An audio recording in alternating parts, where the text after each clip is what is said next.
Okay, this is Mario once again, and a little more progress here on this go-kart. I am stripping the original paint and to bare metal, and the tools that I'm using are basically this. I started with.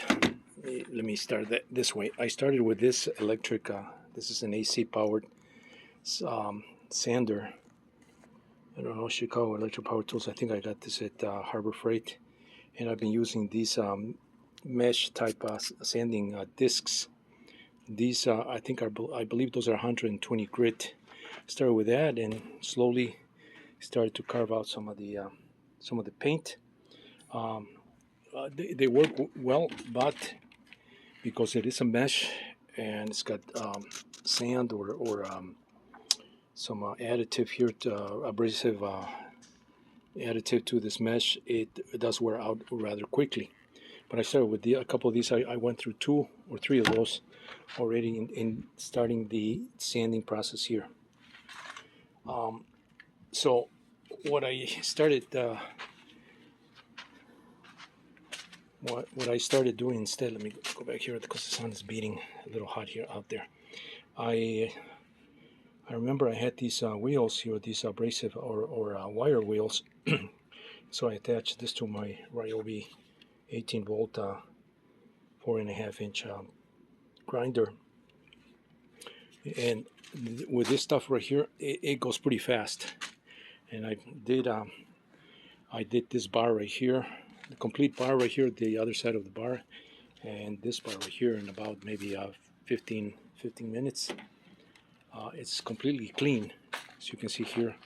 In between these crevices where the joints are, obviously, the tool cannot get that far in or that into those details. So I'm going to have to come back and do this with a different adapter or tool or sanding head or grinding head. So, but with this particular tool, it's going really fast. I mean, I started doing it here, as you can see, and it's really grabbing onto the paint. Not so much there because the paint is very thin. It's a part where people put their feet, and so with use, the paint has gotten very thin there. But as far as these bars right here, because the paint is a little thicker, this is in particularly the paint that has been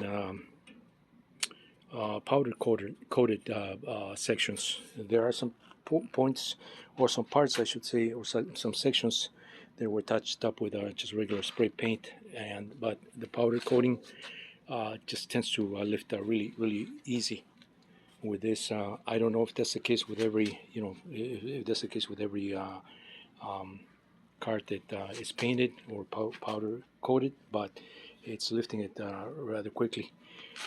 One word of caution, for anybody that works with tools, obviously, you want to be, you want to protect yourself, and you want to have your mind constantly on the tool and how you're working the tool, and get an idea how the tool is, how the tool moves, and how it reacts. If you get into a spot where it recoils, recoils is a kickback.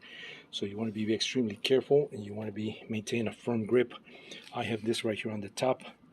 This particular grinder allows you to connect this support handle from 3 points on the sides, left, right, or at the top of the tool. So I really like this tool. It's a very versatile tool. So with this particular wheel here, where eye protection, of course, I'm wearing eye protection. RPM is 12,500 RPM. So this thing is really lifting up the paint here, and it's not even leaving any deep marks on the tubing, which is important. If you want to finish this, you want to maintain this as smooth of a surface as possible. And you can see the type of. Let's see if I can focus in on this. That's how it's leaving it. So I think I'm going to continue. I just wanted to capture this video and just share this this process here. I was going to sandblast this, but I figure, sandblasting is going to create a lot of dust. I don't really don't want to get into that, because I did that one time and it was a nasty process. Even though I have plenty area outside that I can do that uh, in the open.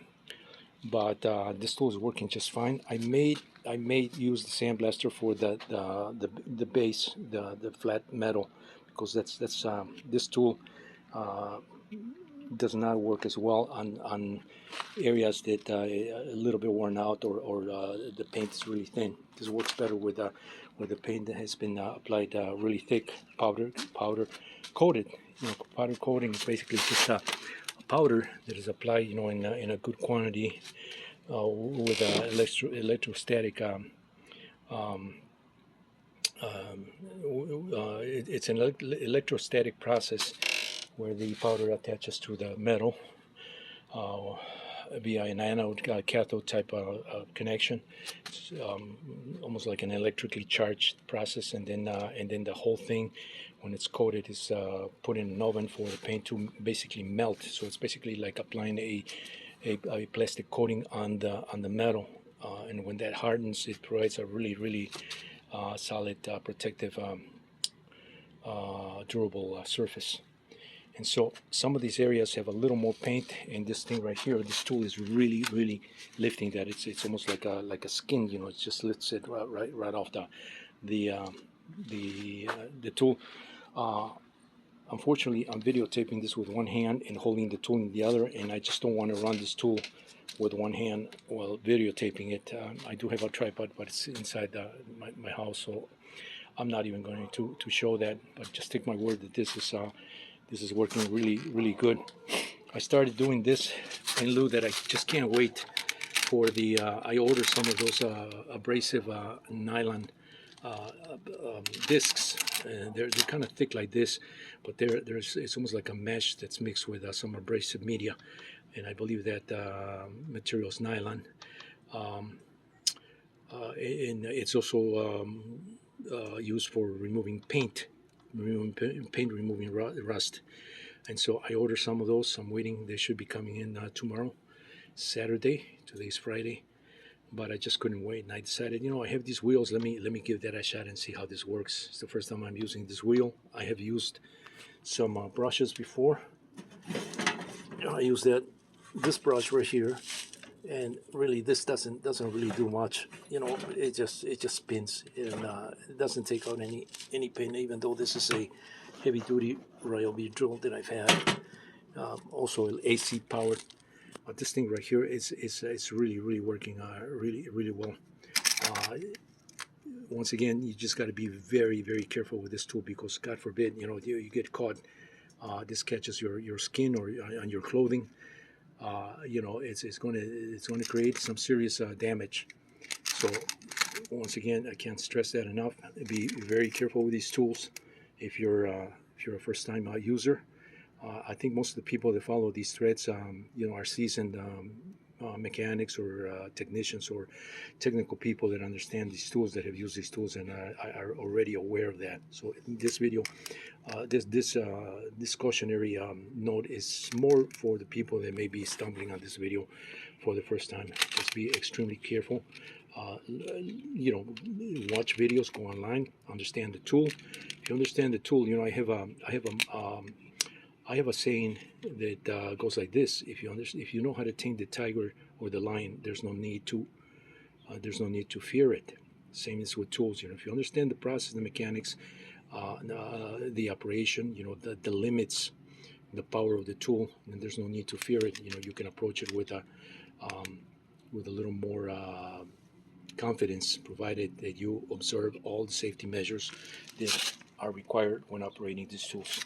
So once again, this is how far I got. I got up this morning really eager to come in and start sanding this, and this is how far I got. In about I think I've spent about an hour here.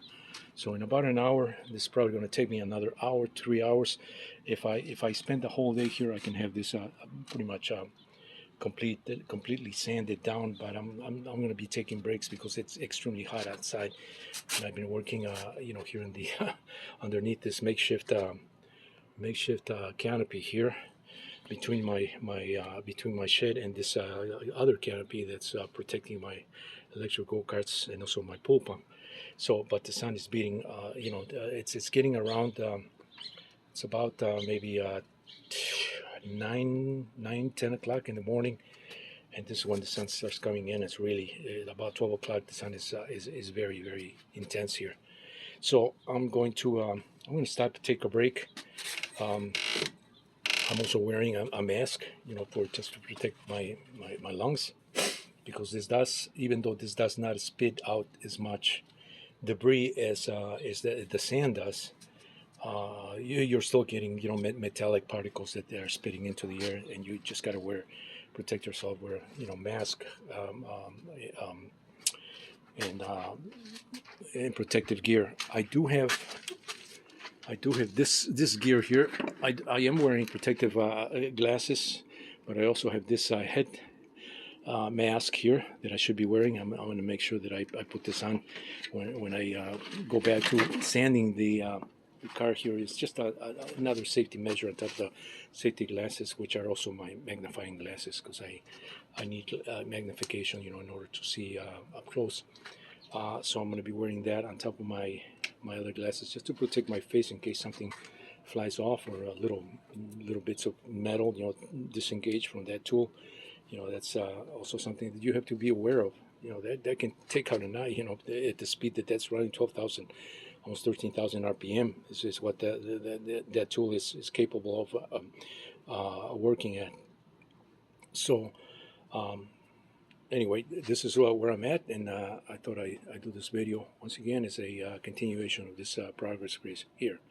Mario, once again, stay tuned for more. Thanks for watching.